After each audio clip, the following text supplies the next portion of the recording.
everyone, in today's video I'm going to be talking about my best and worst financial decisions of 2019. I saw this video from Lindsay Hughes and I thought it was a really interesting video idea to do.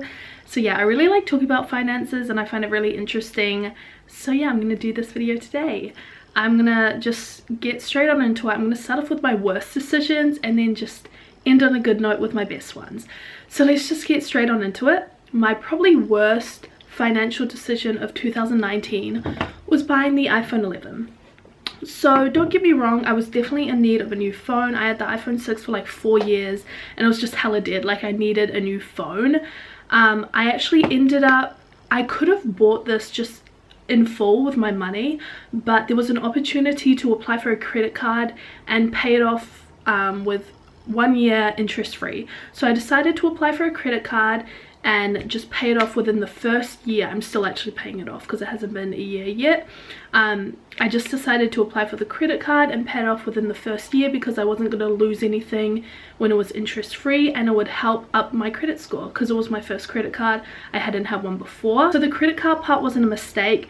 I think it was just how expensive this phone was. So it was about like $1,400, and I just think I should have waited a bit and not been so like impulsive to get it and just done a bit more research, because I think even a couple models down it basically does the same thing, apart from this just having a second camera, which is totally unnecessary, and it just being so much more expensive because I'm currently paying $120 a month to pay this off within the first year, which I think is actually quite a lot of money.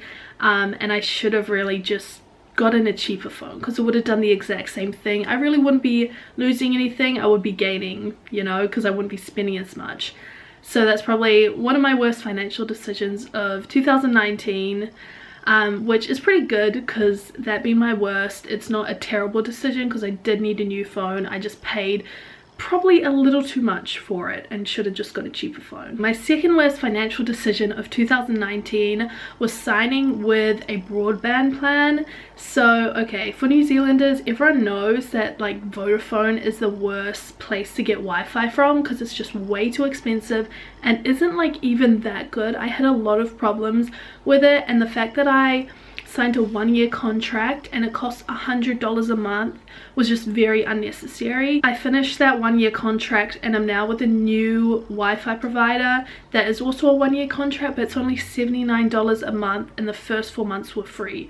So I think I should have just done a bit more research and not signed a 1 year contract for $100 a month Wi-Fi, because for someone who just lives alone and it's only for me, $100 a month is just very, very unnecessary for Wi-Fi. Now, my third worst financial decision of 2019 was signing a 1 year contract for the gym. I don't think it's really a good idea signing 1 year contracts for a lot of things.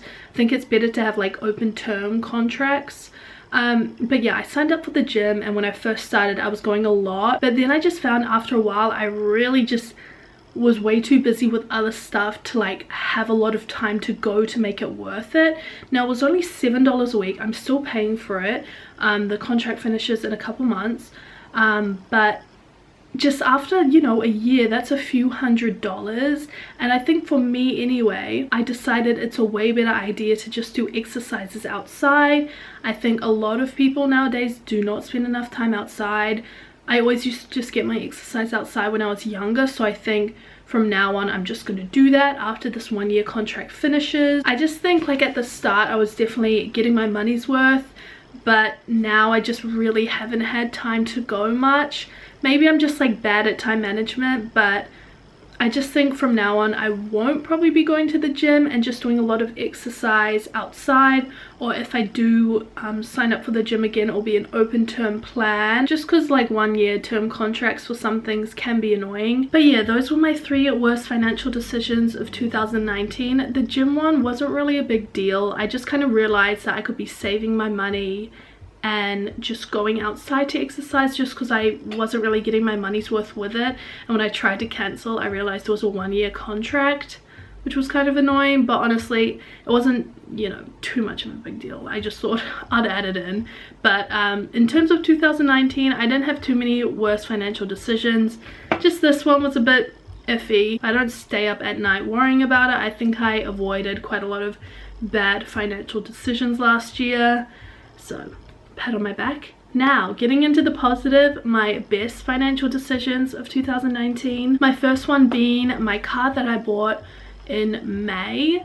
I did used to have a car, but it wouldn't get a warrant, so I had to get rid of it. But my car has been really helpful because I got a new job when I got that car, which was 6 a.m. start, so I really needed a car to get to work, because 6 a.m, you know, I'm not gonna be busting at 5 a.m. to get to work. And it was like, I don't even know how much it was. I think it was like 2,600 or something like that. And it was just a really good buy because it's really in really good condition and quality. I've had no problems with it yet, touch wood. And yeah, I'm just really pleased with the car I got and the price I got it for. And it's just really helped me out, because if I didn't have a car, I wouldn't be able to get to my job, to be honest. Another good financial decision was having separate bank accounts. This is really good at keeping an eye on your bills, how much you're spending, your savings and all that. So I have like a few different accounts, one for bills, one for spendings, and then a savings one. And I did actually get a new savings account which has a much higher interest rate, but you need to have like at least 2 grand in it. So, you know, if you have like a few $100s, like you won't get any interest. But so that's kind of the catch, you need to have at least 2k.